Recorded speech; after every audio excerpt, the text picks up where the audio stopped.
Fish on, guys. Hello folks, and welcome to the Angler's Experience. Today I'm going to be bobber fishing for steelhead. It's the middle of February right now. We're going to be using small jigs, fishing deep holes. So you folks stay tuned and see if I can get this fish in.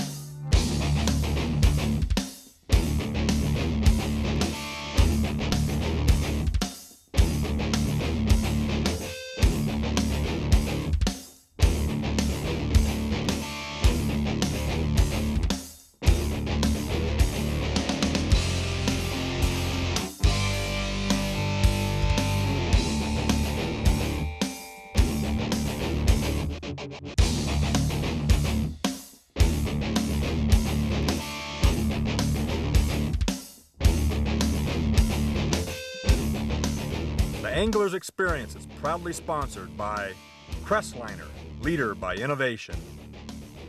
Setter Rods, the American way. Sidewinder planer boards, fight the fish, not the board. Tobler Marina, your one-stop boat shop. Easy Loader, all boat trailers are not created equal. Oxart, your single source supplier. Lincoln Electric, the welding experts. And Honda Marine, it's all about power.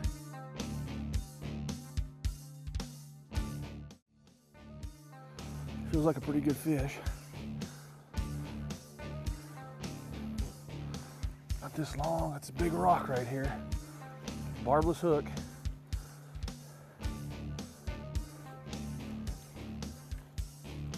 All right, guys, let me see if I can do this. I'm just gonna tail him up. Running 12-pound test. I'm a little bit heavy today just because I'm fishing by myself. So I gotta put a little more mustard on it and get him in here. Well, he's not ready yet. Get him up here. Get him up here. Come here, buddy.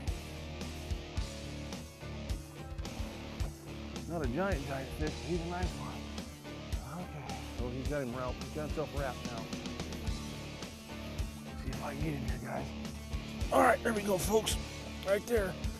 Pink jig in the top of his mouth. Doing this by yourself is kind of a trick. I don't want to net these fish because I don't really want to hurt them. Nice, beautiful fish right there. Little jig in the top of his mouth. Let me set him back in the water here. Barbless hook. Get this hook out of here. Should go no problem. A little bit of flesh. There. Turn it, there we go, guys. All right, folks. All right, let's get this fish back in the water. He's ready to go. Here we go. No harm, no foul. Back again for you folks to catch later. Let's get back up on the rock, see if we can't get another one. I want to show you the rigging that we're using here today for this bobber setup. And as I mentioned earlier, it's a little bit heavier than what I'm used to using. I'm just working by myself. I'm having to manhandle these fish. So this is the layout that I'm using. Typically, if I had somebody with me, I'd use a little bit lighter line just to get a little more fight out of those fish. But being that I'm by myself, I got to have a little heavier gear. So what I've got my Setter 8'2", heavy action, salmon steelhead rod right here in the bait cast series. I've got a Calcutta 200B rigged up with some good quality braided line, like a Suffix, makes a good braided line, spider wire stealth, something that's a round style. Fire line on a bait caster won't work that well because it doesn't keep its shape. It won't cast and it's not as smooth. So let's keep that in mind. Then what we've got here for the main ingredients, I've got a bobber stop here. I've got a bobber stop bead. I've got my Uncle Walt's dual stage float. I've got a secondary bead here. And then I've got between 3 and 6 1/4-inch hollow shot that I'm putting on there. Then I've got a small swivel. And then I've got my 10 to 12 pound P-line fluorocarbon leader tied back to my Willis jig. Now I've got this down condensed, guys, so that you can see it all within the footage here. But what I'm doing, I'm running, this is actually going to be 3.5 to 4 feet a leader right here. And then This bobber stop is going to be another 3 or 4 feet up the line depending on the hole. I can adjust this to whatever I need to do. I want to go through that hole and just tap the bottom occasionally so I'm right in the strike zone. So everything here is adjustable. Just keep that in mind. You want 3.5 to 4 feet of this leader. Now you might be asking why I'm running a leader and why I'm running this braided line. Well, traditionally when bobber fishing before braided lines, you would run a monofilament type line, and when you'd cast out, as you made your drifts throughout the day, your line would become saturated with water and want to sink. And you would go to set the hook and you're not going to get a good hook set. So what we do in the old days, we'd take candle wax and we'd wax our line to keep that monofilament floating. Well, what happens now with the braided line, guys, it's lightweight, it floats on the water all day long. Even when it becomes saturated, it still floats. What that enables you to do is keep that line high on the water. It's no stretch, so that even if I get a little loop in there, when I go to set the hook, I'm still gonna get a hook set back to that jig right there. Where monofilament, with all that stretch, it's not gonna get in there, so it gives me a positive hookup. So being that I'm running a braided line like this, I've gotta have a fluorocarbon leader on here, because if I ran that braid straight down, those steelhead will not take it. It's highly, highly visible. So with the invention of the fluorocarbon leaders that have come onto the market, it just makes this presentation very stealth. The other thing that it does, the fluorocarbon's got a nice stretch to it, so it acts like a shock absorber. Now there's a lot of you old timers out there that like to run the monofilament all the way through. And I can't tell you how many times I see a bobber, lone bobber, floating down the river on its own. With this setup here, if you snag the jig, you're gonna break off, you're gonna keep all this lashing together, you're just gonna tie a new jig on. Yeah, it's a little bit awkward when you got that 3.5 to 4 feet when you make your cast, but if you got an 8, 8.5, 9 foot rod, no problem at all. That's the rig right there, guys. Very, very simple. Oh yeah, guys, that's a big fish. Big fish, folks. Oh boy. Got these rocks over here. Using this no stretch line, so I gotta keep the drag fairly loose because there's no stretch at all. All right, guys, that's a beauty. Getting dangerous now, getting dangerous. Get his head back up here. He's trying to brush it off on those rocks.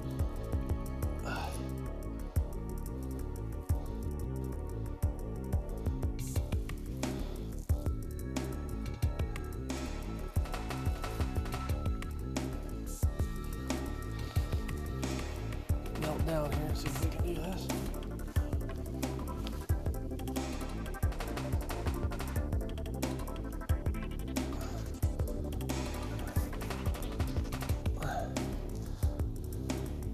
All right, folks, let's see if we can get her up in here. We've seen her, so if she comes off, it's all right, but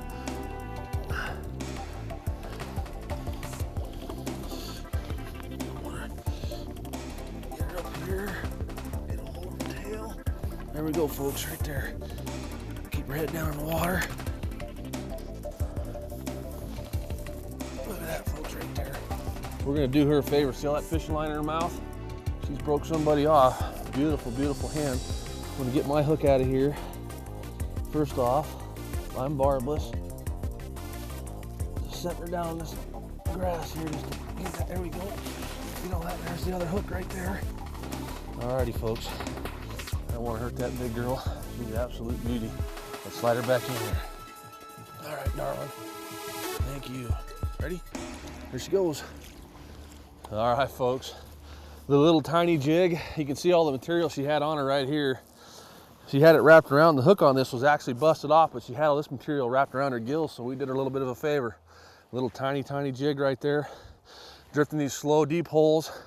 Right now the water's fairly cold. We haven't had the spring runoff coming yet. It's just starting to get dirty. The fish aren't traveling through their spawning grounds yet, so we're focusing on these deep, slow holes like this, running those little tiny jigs through there. Let's get back up on top of the rock, see if we can get another one. Folks, I'm fishing way up high from that perch up there for a couple reasons. One, I can see the seam that I want to hit a lot better from up there. So I can see the rock ledge. There's a ledge right here, and I want to run right down that edge, and from down here I can't see it. So from up above I get a good view of it. And the second thing I can do is I can keep my line up out of the water, and I don't get the line dragging on the bobber. I can make a smoother drift through there. Boy, this fish is angry, guys. Oh, that's a beautiful fish, guys. It's a little tiny hatchery fish, not little tiny, but he's about 8 or 9 pounds or so. I'll take him. Beautiful, beautiful fish. Absolute gorgeous fish. All right, I'll try to slide him into the rocks here. Be very gentle. Come here, Bubba. Come here, Bubba. That little tiny jig right in the roof of his mouth. Long rod here's gonna help get him behind my head. Oh, what a gorgeous fish, guys. Okay, release out some line. There you go, one last look. All right, folks, let's get him back in the water.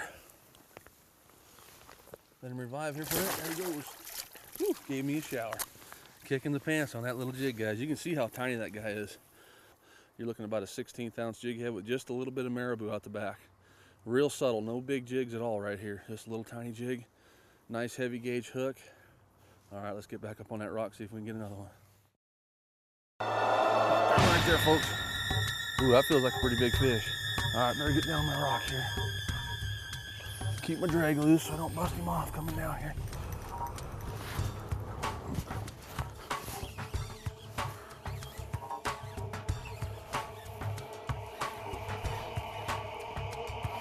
Keeping his head down like a big fish. Oh yeah, that's a good one.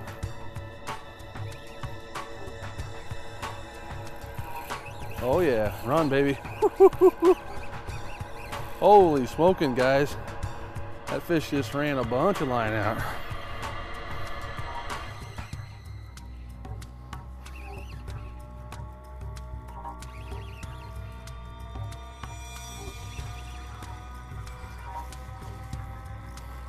little more drag here.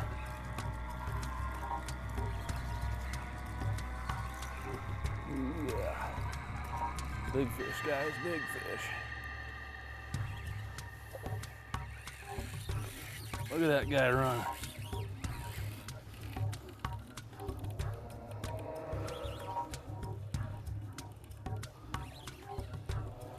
Boy, folks, this is a stout fish right here. Telling you folks, a lot of people are against bobber fishing. It's just a little too slow for them. They want to be side drifting or back trolling. And there's certain times of the year, especially when it's cold like this. We're in the middle of February right now. It's warm outside right now, but it's been cold. It's been in the 20s for, feels like 2 months. And these fish will just hold in these deep pools. Their spawning grounds are about another 25, 26 miles up above. And what they'll do, oh, he's gonna try to break me on these rocks right here. What these fish will do is they'll hold in this deep water waiting for that warm rain to come, and then they'll drive up in. And you just have to, there's no way I could go through here with a slinky rig and drift this. I'd get stuck in the rocks repeatedly. Okay, here's where it gets tricky. Let some line out here. Just get a hold of you. Okay, got a hold of her, guys. Right there, folks. Look at that one. Nice hand. Got the same style of jig, but this one is orange and black. Just change up a little bit of color right there. All right. Set him down here. Pop this hook out, put it back in the water.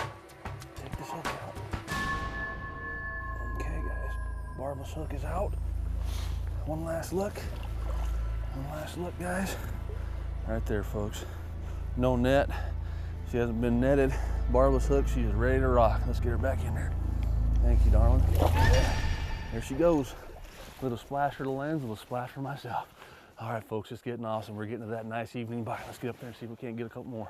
Folks, the float we're using, I want to get in depth with you real quick here. We've gone over the rigging, but I want to get in depth with you on the float because there's a lot of different styles of floats out there.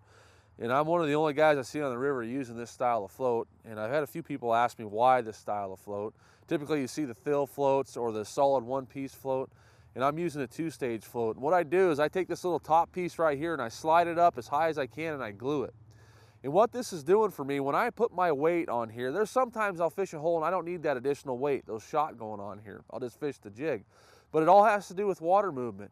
You got to remember, as the surface water goes across, that's your fastest. As you go down, it gets slower. The closer you get to the bottom, the slower the current is.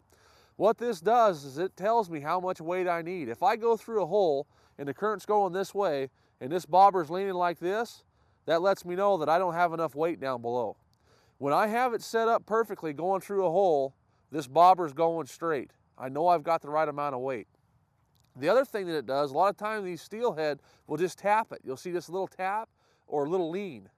If that bobber's tapping just a little bit or leaning, I know a fish is hitting it. It's very, very sensitive. It's got a nice bulbous bottom here to get it through the rougher water, and then it's still slender enough that when a fish hits, they're not gonna feel it. But that's the reason why I run that guy right there, so that I know how much weight I gotta have. If I'm leaning like that, as it's going down, I don't have enough weight. That jig is kicking out from underneath. We're getting this kind of a sway. I want everything straight underneath, okay? Now, on the jigs that we're using, this Willis tackle jig, they're made out of Boise, Idaho.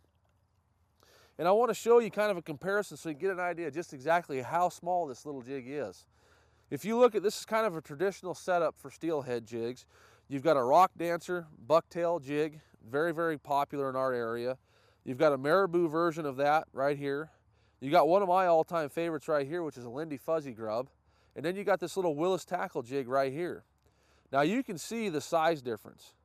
Now in the fall of the year when the fish are real aggressive, you catch a lot of fish on these rock dancers. And then as the water starts to cool down and they become less and less aggressive, you start downsizing. Well, we came into a hole, we had a lot of people fishing it. They were throwing bigger variety jigs and they were catching fish. But what happens when you find that in a pressured area, you want to go small as possible. And this little Willis guy, just getting it done, folks. This little tiny marabou. Now, one of the tricks with this, these guys here, a lot of times will run bait with them. This guy here, I'm running no bait and no scent. And that's not a traditional thing that I do, but the reason why I do it, if I put any shrimp on here or any bait oil on here, what little bit of body there is in this marabou hair, that oil is going to cause it to stick together and it's not going to flow through that hole. The other unique thing about the Willis jig, let me pop this off of here, versus these other style jigs, it's got a 60-degree eyelet on it. The eyelet comes out at 60 degrees this direction versus 90 degrees straight up like these jigs have. What that does, it just gives it a little bit of a unique float going down through the hole. A little different than the other jigs. But just keep that in mind, guys. Fish real small if you're in pressured water or you're in real cold water middle of winter. You'll catch a lot more fish. That little jig right there.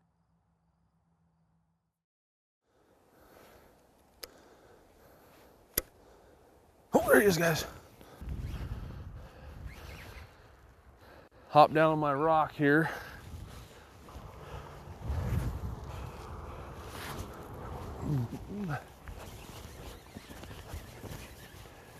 Oh yeah, that's a nice one, guys.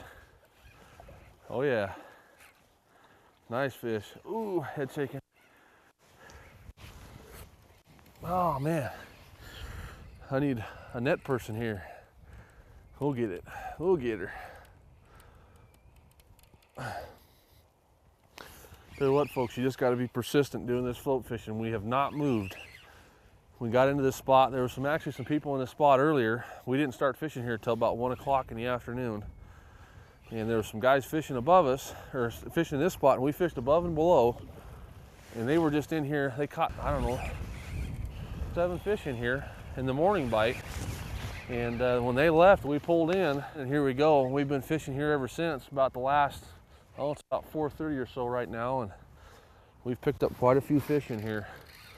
But once you find these deep pools like this, whether you're looking for the crowd or you just happen to come across one and you don't see anybody and you get lucky, stay there and fish them. Because when it's cold like this in the middle of February, these fish are just going to sit in these holes until the rain comes and the water warms up and lifts up in elevation. Then they'll run up, start heading upstream. Then you can start doing things like side drifting and back trolling. But right now, when it's cold, you can't beat the old bobber jig setup.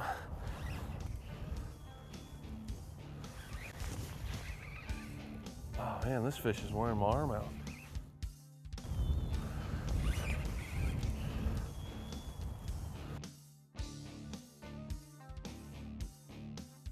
It's a big fish.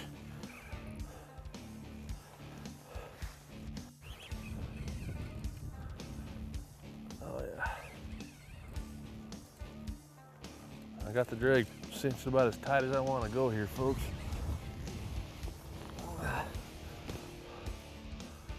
We're getting a little low on light. Get this fish in here.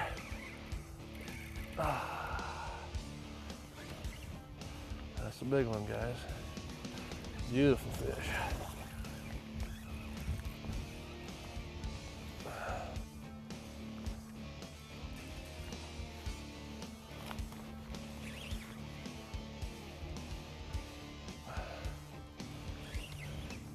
All right, folks, I think we're getting him here.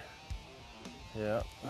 Folks, this is a big native. I want to be extra careful with this fish right here.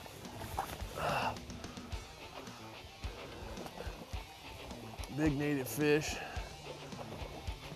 Hopefully he stays on there so you can take a look at him.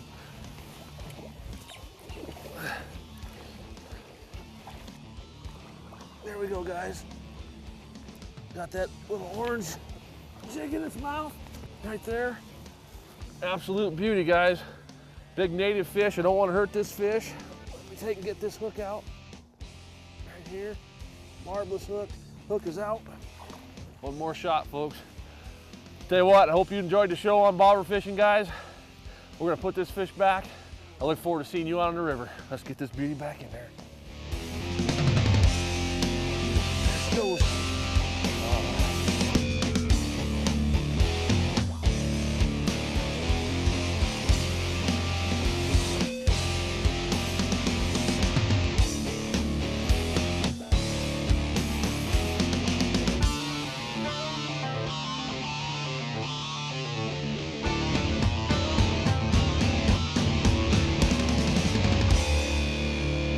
For a list of today's gear and techniques, log on to axfishing.com and select AX Journals.